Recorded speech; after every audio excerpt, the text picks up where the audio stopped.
अरे गली गली और गांव शहर में हो रहो देखो हल्ला।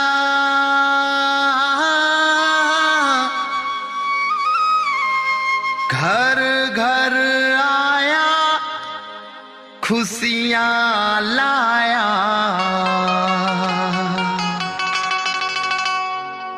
शिव शंकर का लल्ला।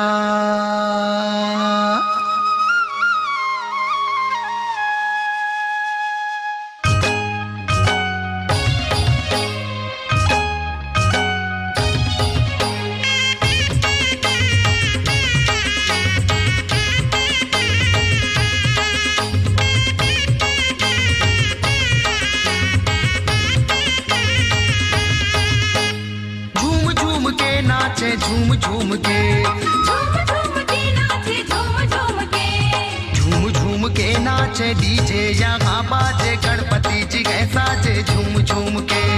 गजानन की भक्ति में हुए चूर मस्ती में, गांव से घर बस्ती में झूम झूम के।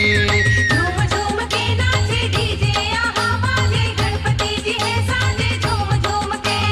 गजानन की भक्ति में हुए चूर मस्ती में, गांव शहर बस्ती में झूम झूम के।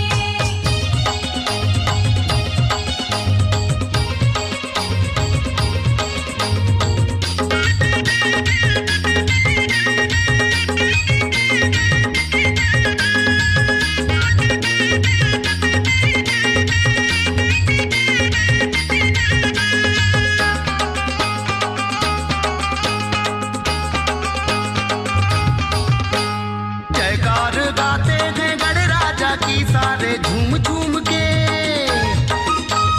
जयकार गाते हैं गणराजा की सारे झूम झूम के। ढोल और धमाल बजे लंबोदर के द्वारे झूम झूम के। झूम झूम के नाचे डीजे यहाँ बाजे गणपति जी है साजे झूम झूम के। गजानन की भक्ति में हुए चूर मस्ती में, गांव शहर बस्ती में झूम झूम के।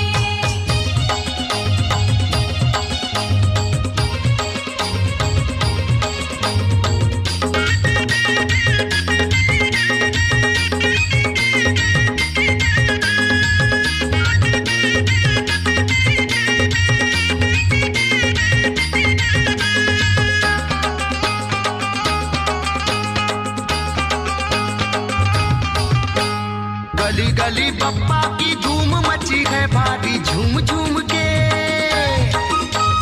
गली गली बप्पा की धूम मची है भारी झूम झूम के। दर्शन को निकले हैं बच्चे बूढ़े नारी झूम झूम के। झूम झूम के नाचे डीजे यहाँ बाजे गणपति जी है साजे झूम झूम के। गजानन की भक्ति में हुए चूर मस्ती में, गांव शहर बस्ती में झूम झूम के।